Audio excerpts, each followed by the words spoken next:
Hi everybody, my name's Alan. On behalf of the crew, I'd like to welcome you to another edition of Bridging Heaven and Earth.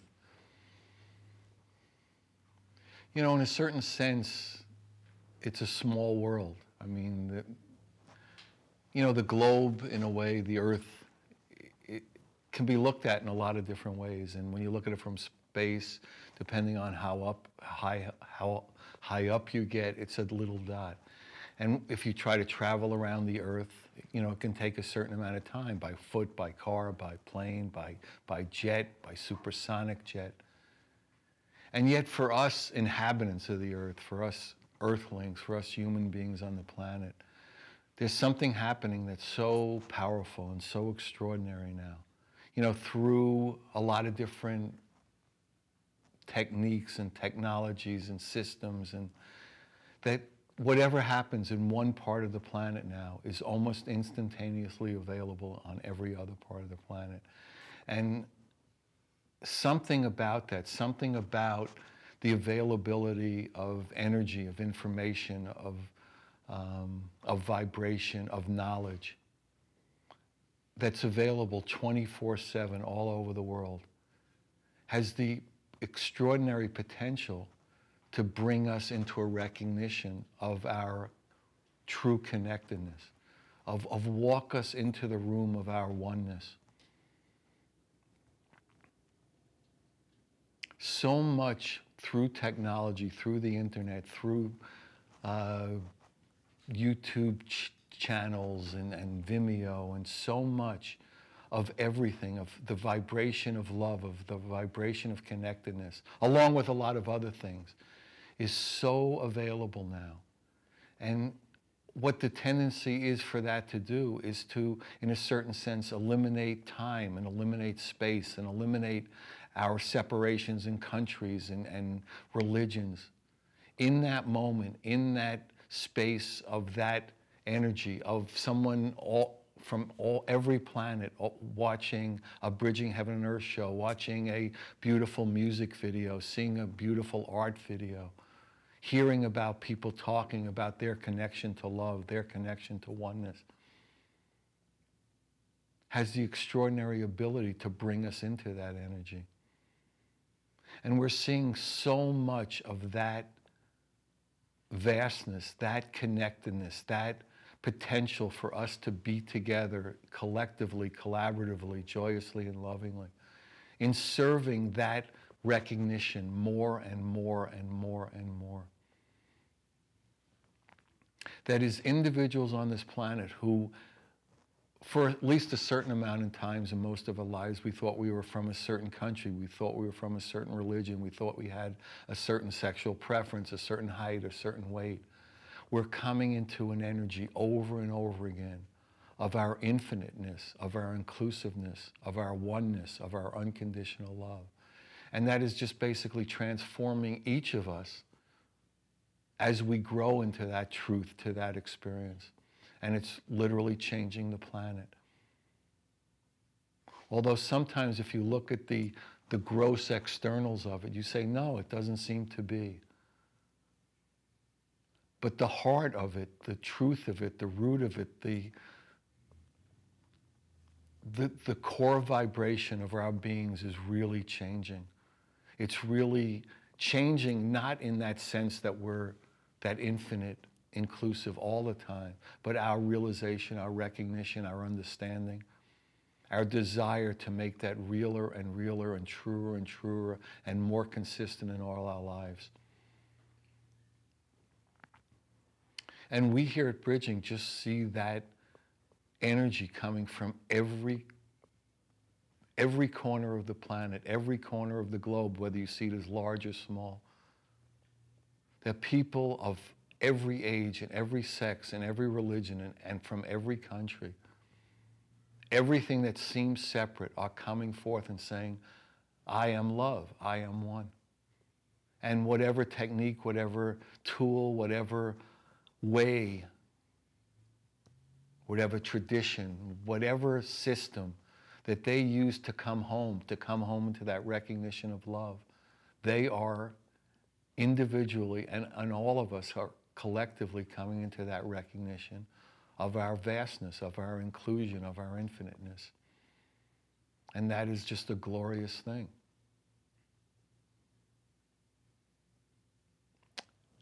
You know, so really for us, again, to be able to share this feeling, this understanding, this vibration, this energy, together, you there, us here, you here, us there. I mean, in this moment of time, there's a connection, there's a oneness, there's a truth. And tonight's guest, again, has dedicated his life to that understanding, that recognition, that path, that destiny of love, of truth, of consciousness.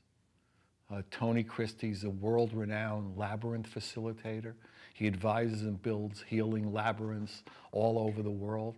He's the author and artist of Labyrinth Wisdom Cards, which are a deck of inspirational and guidance cards for use either with labyrinths or on their own. And his purpose, his dedication, his destiny is to bring consciousness and love to the world. And when you see the joy and the passion and the dedication that he brings to his life and his moments in this life, you will see that the transformation of this one human being, as you've seen it on so many bridging shows, the transformation of all different races, religions, creeds, sexual preferences. I mean, Tony flew all the way in to do this show to share his gifts and to share his love and to share his wisdom from Cork Island, literally, basically, just to do this bridging show. So that passion and that dedication is really inspiring and empowering. And as most of you know, we usually show videos on the show, and tonight Tony is, again, out of that love and consciousness, has put together two beautiful videos. One is of the wisdom cards where he explains them and shows them, where he did all the art on all these cards. And the second one is him creating a labyrinth and how he does it, and just beautifully done with music and all that. So, you know, it's a real beautiful experience for all of us to have the opportunity to see these cards and to see this labyrinth creation. So we'll see those two videos. And also, as most of you know, we're in the middle of an extraordinary international healing art project. It came to us here at Bridging as a dream, as a vision, as an acupuncture, as a healing the heart of the planet. And we would reach out to the world and say, anybody who produces a new original piece based on the theme Bridging Heaven and Earth, any size, any format, any medium, any skill level, any age, any country, get it to us here in California, and we'll put it on the bridging shows. We'll have art exhibits. We got two really big art exhibits coming up in a beautiful museum gallery in Santa Barbara coming up pretty soon, and we hope to have more. We hope to have them in museums and galleries all over the world, and in hospitals for kids and for everybody who's feeling dis-ease, to feel the energy of this healing, to feel the energy of this love. And up until this point, we've received over, I would say now, 475 all new original pieces based on the theme Bridging Heaven and Earth from literally every country all over the world. And they've gotten to us here, and you know, we've shown them on a lot of shows, and we have specific art project shows where we only show art, and people write poetry associated with it, and just their experiences of doing this art and feeling the connection to these 1,000 other artists. Because in addition to the 475 pieces that have already been created, another 600 or so artists are on the website as No Piece Manifested yet, who've committed to doing, just haven't, you know, felt that passion and that joy to actually manifest one yet, but they intend to, and they're just waiting for the perfect time. And Tony is, who, you know, has an amazing story about art and being an artist and doing these wisdom cards, has produced two really unbelievably powerful and beautiful and inspiring paintings for the International Healing Art Projects that you'll see again today. So anybody who wants to participate, everyone is welcome to be part of the collaboration, the creativity, the healing, the oneness, the love. Go, if you want to be inspired, and I say this basically on every show, go to Heaven to Earth Art, heaventoearthart.com, and go page after page after page of the gallery pages, and then whichever ones really catch your attention. Click on those. There's a beautiful page with all the information, links to everybody's website if they have them. It's really so enlivening and so powerful. It's a great gift for all of us. And anybody who wants to participate, the more people involved, the better the healing, the better the acupuncture. So this is a real show of Tony's, the purity of his intention, the purity of his gift, and the purity of his love. I mean, it's his videos, his art, and he's the guest. So it's a real opportunity for us all, and he made a tremendous effort to share those gifts with you. So it's really beautiful. So join me in a short meditation, then we'll have the first video, and then Tony, and more video and more art. So join me in a short meditation.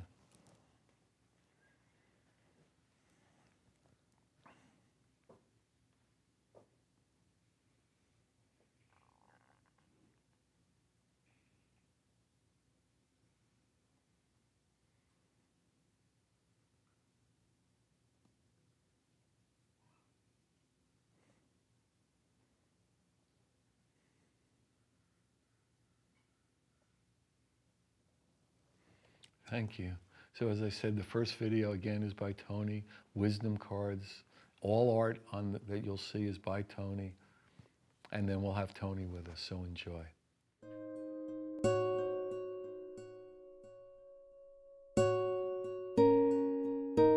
Hi, my name is Tony Christie, and I'm here to talk to you about the Labyrinth Wisdom Cards, which is a deck of cards based on a labyrinth that I recently produced, and it features my artwork and my writings. I've been working with the labyrinth for over 10 years, and for those of you who may not be familiar with the labyrinth, it's an ancient symbol, over 4,000 years old, and it features one path from the outside to the center. So the path leads sort of in a circuitous way into the center, and it's often seen as a symbol of our journey in life. So there are many associations and symbolism embedded in the labyrinth, and these are often represent stages or aspects or incidents in our life. People are increasingly using the labyrinth as a walking meditation. Walking the labyrinth quietens the mind, and people will often feel more centered and balanced after walking the labyrinth.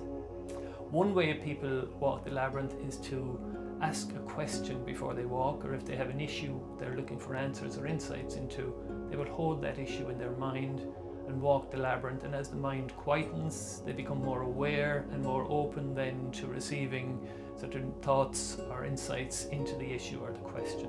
The Labyrinth Wisdom Cards are based on that same principle, in that if you have an issue or a question that you're looking for insights into, you ask that question in your mind, and then you pick a labyrinth card and you see what the labyrinth card has to say to you.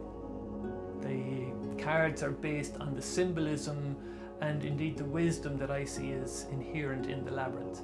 So there are many sets or subsets within the deck of Labyrinth Wisdom Cards. For example, the classical labyrinth traditionally has 7 circuits, and each one of these circuits can be associated with our chakras.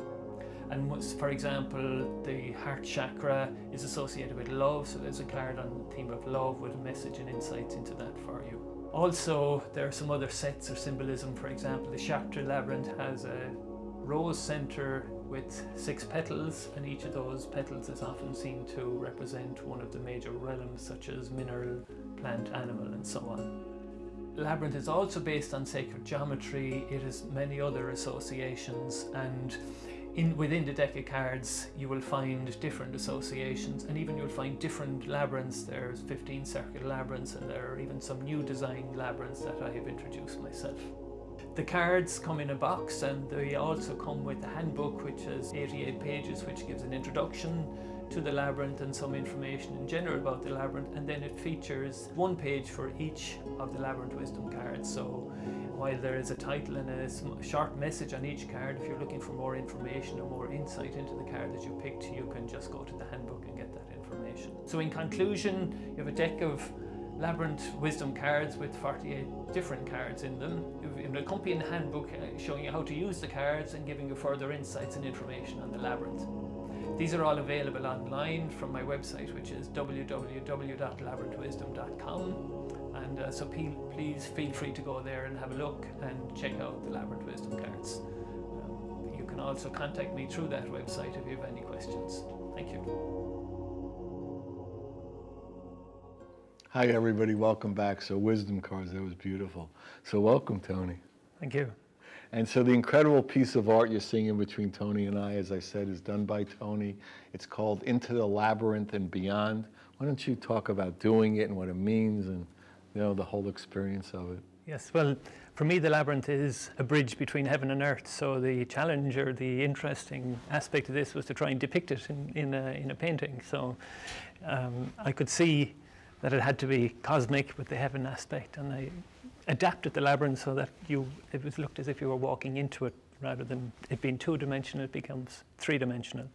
So this is the labyrinth. The labyrinth has many layers and dimensions, and this is one of the deeper dimensions of the labyrinth, that you become connected to heaven when you walk it, or when you're in the center of the labyrinth, that this is the connection. And as you can see, I think it seems to have worked on this occasion for me. Into the labyrinth and beyond. Pretty cool. So why don't you tell everybody how you became, you know, knowledgeable, became interested in labyrinths, and, you know, how it's evolved over the years, your Yes, yeah. The first time I remember, in this lifetime at least, coming across a labyrinth was my partner Fanula had a deck of angel cards, and I picked one, and it was called Melchizedek's Labyrinth. And it was a classical labyrinth, a bit similar to this one. And something resonated in me. I was reading a book at the time also where there was a labyrinth involved, and I just was drawn in. And it seems to be an experience of many people that they see a labyrinth and get drawn into. There is something about the labyrinth that resonated with me and resonates with many people. It's a very ancient symbol, and it has been, you know, been in different societies for over 4,000 years, and different societies all over the world have seen an importance and a symbolism in the labyrinth. So something resonated in me, and I kept learning more about it, and I started making them and walking them, and people wanted to know more, and people were finding if you walk a labyrinth with an intention, you can often get insights, or if you have a question, you can get answers to that question in walking the labyrinth. It quietens the mind. There's something about a focused walking along a path that quietens your mind. So I was finding this and finding this benefit. And when our mind is quiet, we become more aware. We become more aware of where we are. We become more aware of the sounds around us. We become more aware of the people that are in our lives. And in that awareness, we are then open to receiving insights.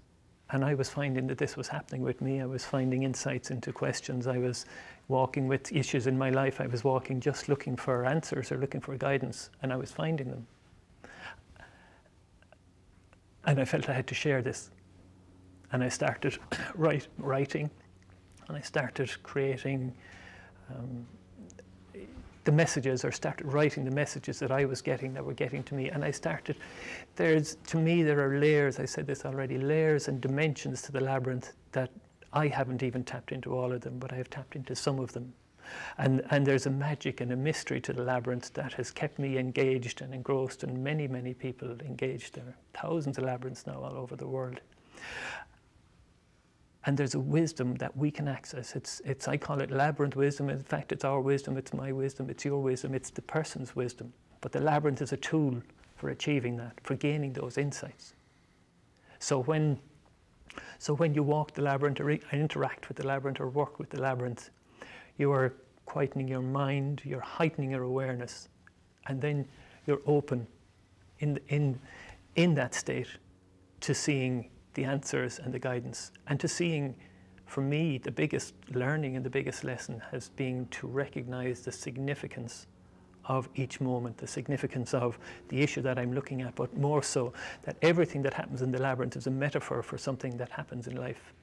In fact, life is a labyrinth as far as I'm concerned. There's one path, there's a center, the path weaves its way towards the center, so that we are always taking the next step towards the center. Some of us may know what's at our center, what we're walking towards. It can be love or peace or joy or money or relationships, and we're walking towards that. Our whole life is moving us towards that. And with the labyrinth, there is just one path. It's not a maze. You're not going to get lost. You're not going to hit a dead end. So you're moving towards that. But there are twists and turns in it. So sometimes you feel like you're very close to the center, and then you come to a turn in the path or a turn in your life, and you may be further away than ever. You may be not even be able to see where the center is or figure out how you're going to get there. But the key with the labyrinth and the key with life is to take the next step, because once you take a step, you're moving towards the center, and you will get to the center.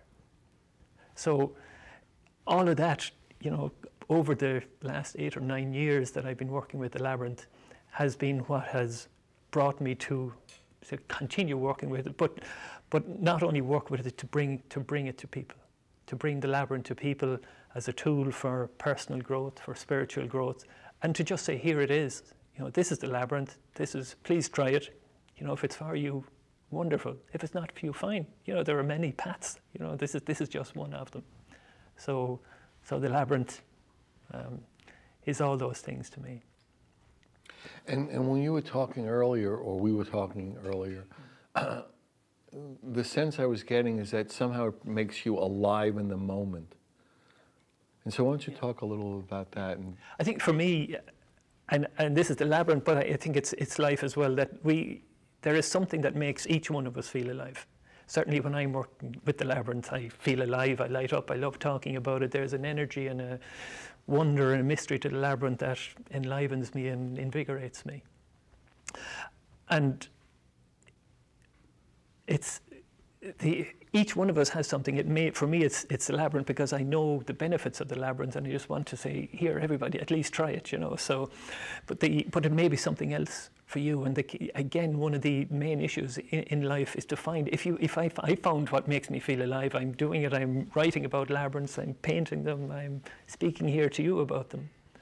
And it's for me, it's labyrinths, but for you or for anybody watching the show, it may be something else. But the key is to find what makes you feel alive, because when you feel alive, and when your heart sings, that energy and that vibration and that raised vibration is in the work you do, whether it's artwork here or whether it's just talking about it. And the love that we feel for the work we do, if your heart sings, you're putting love into whatever you're doing. It may be painting, it may be gardening, it may be delivering the mail. It doesn't really matter if that's what you love doing. Well, then that love is going to come through in the work you do, and people will recognize that on some level, and they'll want to be associated with it. So the key is to find what makes your heart sing and to start doing that. Find what makes you feel alive and to start doing it. And I just often wonder sometimes if everybody on this planet was doing what made them feel alive, doing what they do with love, that the whole planet would be, I think we'd be in a completely different society, and humanity would be in a much, much more beautiful place, you know. So the Labyrinth makes me feel alive. It's like, yeah, you know, we talk a lot about like service, and in a way you poetically just defined it. You know, doing something that really makes you feel alive, really makes you feel passionate, that in a sense serves the greater good, that you have a sense in you that that's part of this gift. So I want to talk to that about, you know, how you see it being service and all that. Yeah, I mean, I'll go back to the Labyrinth cards and use them as an example, because it took 7 years for those to come to fruition, which is in some ways seems quite a long period of time. And at times there was frustration. I was getting blanks in the painting or in the images or in the writing, and it wasn't necessarily happening. But I had a sense somewhere deep within me that there was a benefit in bringing forth these cards. And what kept me going during the tougher times when things weren't flowing was that if these were a benefit just to one person, well, then they were worth doing. So I think that anything you're doing, if you can say that this is going to benefit one person, well, then it's worth doing. It doesn't matter what it is. For me, it was the Labyrinth Wisdom Cards. Now, as it has turned out, they have been of benefit to many, many more hundreds and thousands of people. But that's my gift. I don't see it as service, because I love doing it. So when you love doing something, it's not seen as a service. It's seen as a gift. You know, we each have a gift. We each have a gift for each other. You know, I have a gift for you, you have a gift for me. Everybody we meet, we have a gift for them.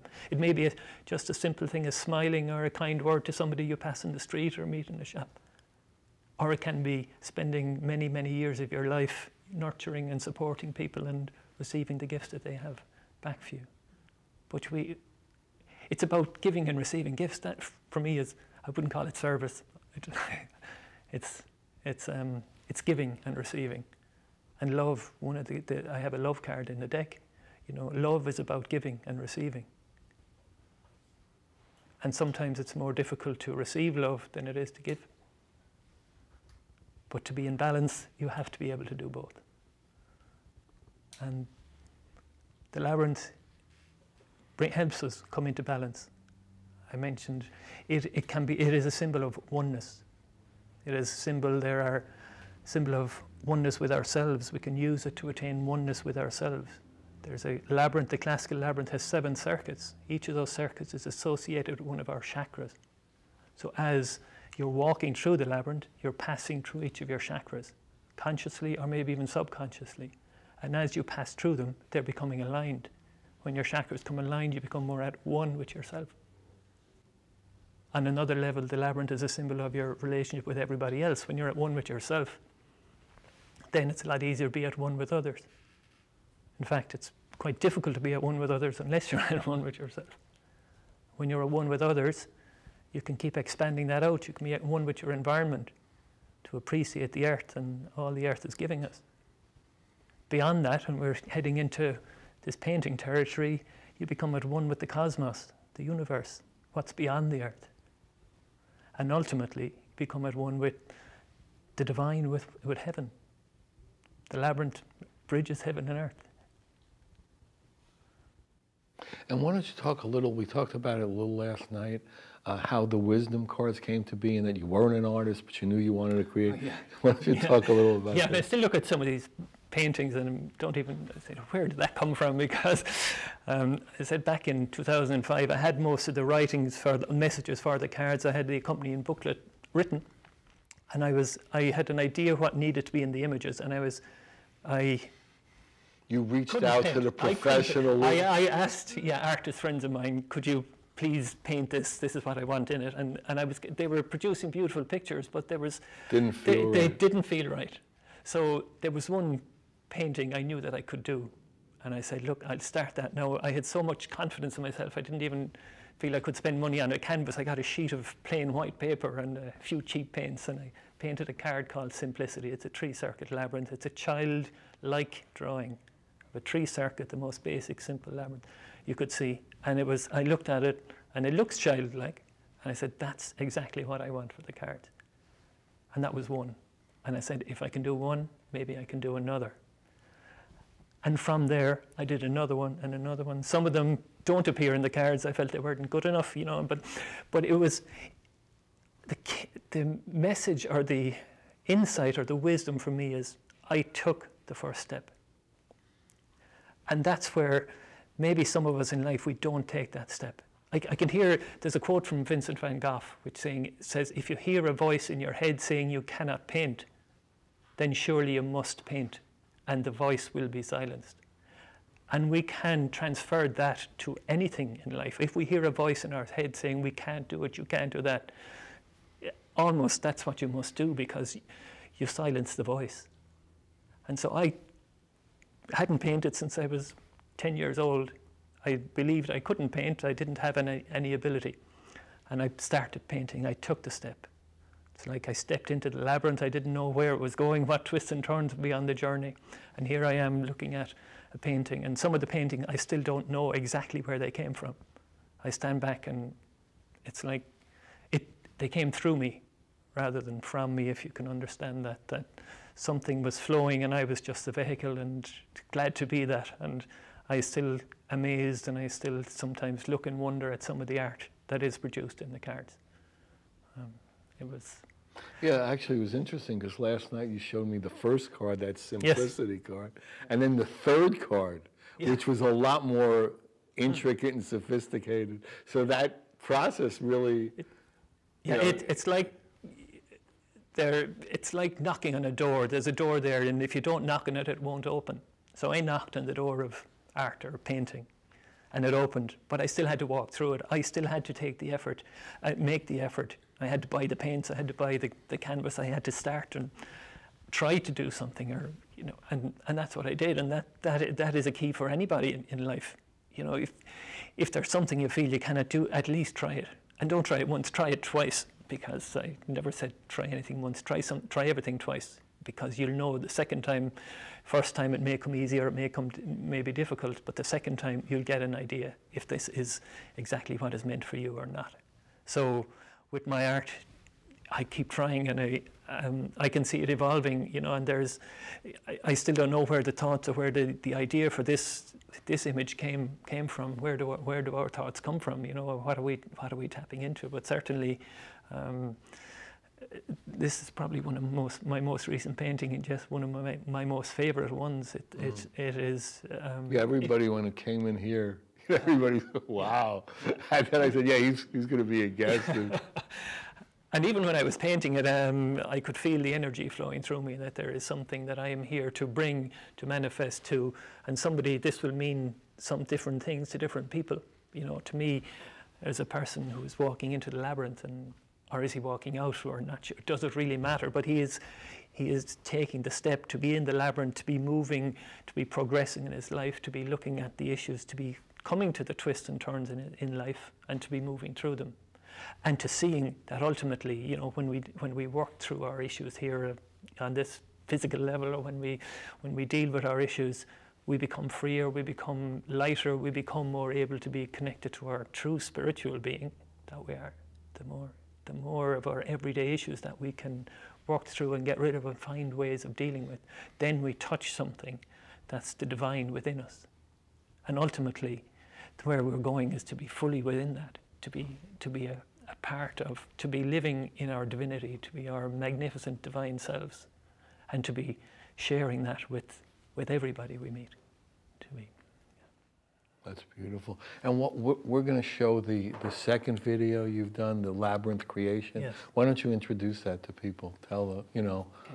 Yeah, the making a labyrinth is art in itself. I like to see it as landscape art, but there is the creating a labyrinth on the ground. There are some things, and I think you'll see it at the start of the video, where I check into the earth energies of the ground and ask the spirit of the place, is this the right place for the labyrinth? Where is the right place for the center of the labyrinth? Because the labyrinth has healing in it. In some other work that I do, we do energetically clearing of properties. And the labyrinth actually helps that. It reduces geopathic stress, it reduces electromagnetic stress. The labyrinth, in some way, there's a mystery and a magic and an energy to it that I don't understand. So making the labyrinth is creating a sacred space. It's checking in with the land, checking in with the energy of the spirit of the place, and then creating the labyrinth there to say, here, this is a sacred space, this is somewhere special. So the labyrinth, laying it out and marking it out on the ground, even if it's only a temporary one, which this one is, but sometimes the temporary things in life are often the sweetest. You know, we have them for a short period of time, a week or two. We really appreciate it. Yes. Yeah. All right, so let's see that one. So this one is Labyrinth Creation, again by Tony. You'll see, you know, beautiful, and you'll get a real feel for it. So enjoy.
Hi everybody, welcome back. So Labyrinth creation was beautiful. So the incredible piece of new art you see that Tony did in between us is the quintessence and the labyrinth. The quintessence and the labyrinth. Why don't you talk about that a little? People are probably going, I think I know what that means. Why don't you talk about it? Yeah, there's a lot of associations with the labyrinth that aren't immediately obvious. So there's a center, when you're drawing a classical labyrinth, there's a cross in the center. So, and this can represent our presence on this earth and our divine presence or our divine existence. It can also be directional, the north, south, east, west. You know, it can be time, it can be the solstices and the equinoxes. But there's also an association with the elements, the four elements. So you have earth, air, fire, and water, and you have them in the center. And there is a wisdom in alchemy that in rotating the elements and in moving through the elements, which you can be doing here in this image, and this image is actually 4 labyrinths that it's difficult for people to see because of the way I have it colored in, but this is 4 labyrinths rotated 90 degrees, and there's 4, this is a 4 in 1. But in moving through the 4 elements, the earth, air, fire, and water, and in moving through them in different stages, and as they're rotating, we become in contact with the 5th element, which is a non-physical element. And it's called the quintessence, or that divine essence, that part of us that we can access, maybe not as often as we would like to, but we access that 5th element, the quintessence. And so this mandala of labyrinths is designed for you to meditate on and to just even by looking at it at times, you can find yourself being drawn into a space that is beyond the earth, air, fire, and water. And this, in the circles on top, there is a 5-pointed star. Again, I have the 4 elements, and the quintessence is on the top, it's the 5th.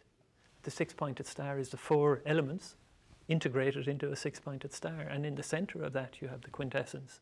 So and the quintessence really is the bridge. It's heaven is the bridge between heaven and earth. You have earth here with the earth and the air and the fire and the water, and then you have the element that's beyond the earth. So this again is symbolic of bridging heaven and earth. Well, yeah, no, this is a very powerful piece. I mean, when people come in here, they just stop and just stand in front of it and literally don't move for a while. I mean, that was what I noticed when we had it, you know, during the setup. So in terms of the wisdom cards, is it true that there are 48? There are 48 wisdom cards, yes. And each one, why don't you go through some of the names and some of the... Okay, yeah. Some of them, I mentioned earlier on that there's a 7-circuit classical labyrinth, which is the most ancient labyrinth. It's been around for over 4,000 years. And the 7 circuits are associated with each of the 7 chakras. So there's a card for each of those. A card for each circuit are the chakras. There's a card for love, there's a card for emotions, there's a card for our intuition. So there's also a number of other subsets of cards. There are a number of turning points in that labyrinth, 9 turning points that also depict our progression through as we're growing in life, you know, through just early childhood with connection with our mother. There's a mother card. There's, as we become more aware of our interactions and relation with other people, there's a yourself card. And so there's 9 cards 9 stages in life that we progress to. The final one being spirit.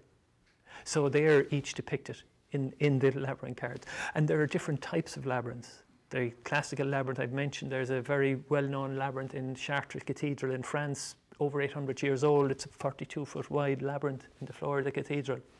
And there's a rose center with 6 petals in the center of that. And those 6 petals have sometimes been associated with the 6 realms: mineral, plant, animal, human, angelic, and divine. And there's a card for each one of those. And the basic principle I have mentioned, that you can walk a labyrinth, and walking a labyrinth is a lot more powerful if you ask a question. So when you ask a question and pick a card, you are more likely to get insights or answers into that question. And I firmly believe, and I know in working with the labyrinth, that everything is interconnected. You know, I've mentioned the alchemy and the time and dimensions. They're all interconnected. The labyrinth is a symbol of the interconnectedness of all of existence. And we're all interconnected. And it's down to the smallest detail. So when you pick a card, that there's a connection between picking that card, there's a significance to picking that card.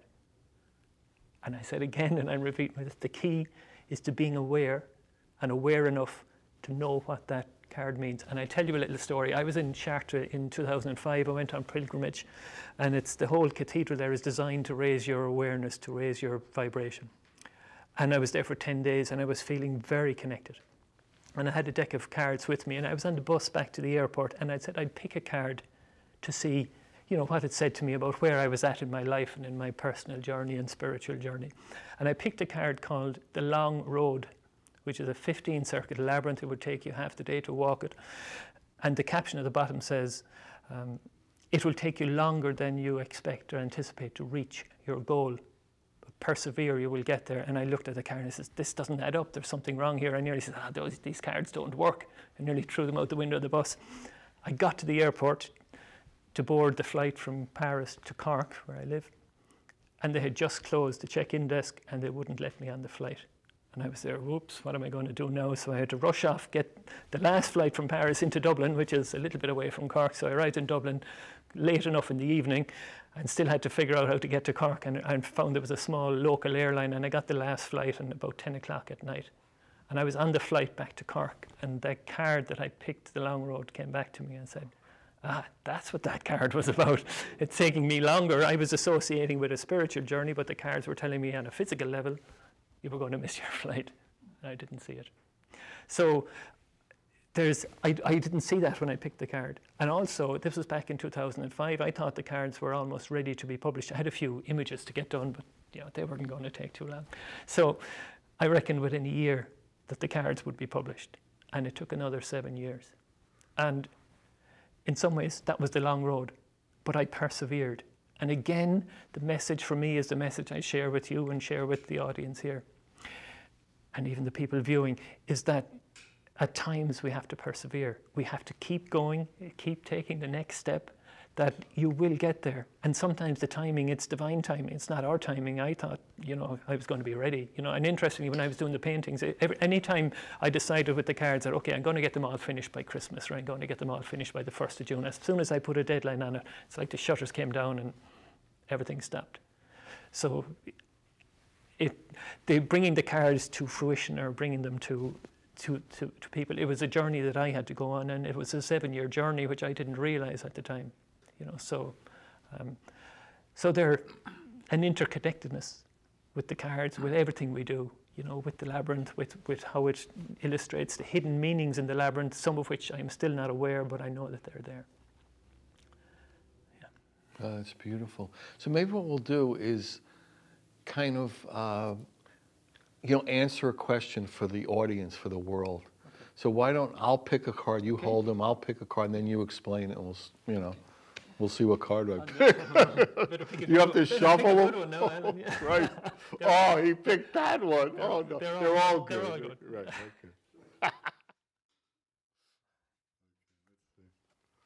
okay. Flower of Life. The card called the Flower of Life. Okay. You were born of the one design. You are related to everything in the universe.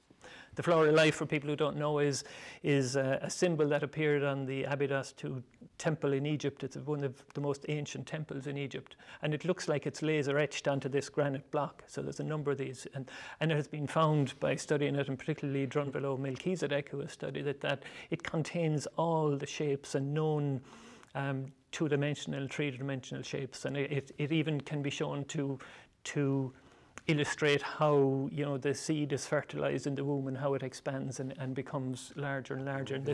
So it also can be superimposed almost exactly over the Chartres labyrinth. So there is a labyrinth connection there, that the labyrinth is also designed on sacred geometry. So what it's saying to us is that we're all born from the one design. It's almost, and we're all, everything is related. You're related to everything in the universe. The divine, you know, the golden mean and the divine section that is found in nature is found in you, and even your fingers. The 1.618. Something like the oneness. Yes. We talk a little about that. If you hadn't noticed, we're all the one, you know. And this is really just reinforcing that message that you are connected. And this card. So if someone picked this card, you also have a book with this that.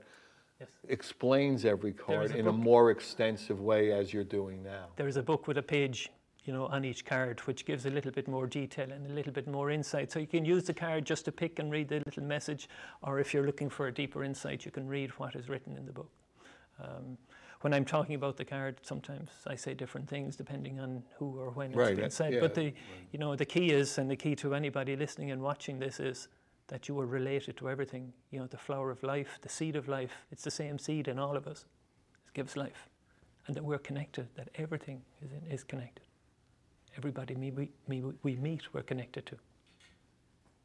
Everything we do has a knock-on effect. It affects somebody. Everything we say affects somebody. There's a power in our words that when we speak them and speak them with intention, that they have an effect not only on us, but on the people we're speaking to. So we need to choose our words carefully and speak only with kindness and with love, because that energy then will be carried. It'll be carried through the cards and through your words. Yeah. And explain how, let's say there was a labyrinth outside, yes, which there isn't right at this location. And I picked that card, or the audience picked that card, and how would walking the labyrinth, would you hold the card? How would that, would you recommend that? I said one way to use these is to pick them before you walk the labyrinth, and you hold the intention of you being related to everything in the universe. And even if you didn't have an insight of that or an understanding of that, in walking, when the mind quietens, then you're opening yourself up to receiving the insight or the understanding of what that means. And you know, some of us have been there and have had that connection, you know, where we feel at one with everything, and it's a wonderful space to be.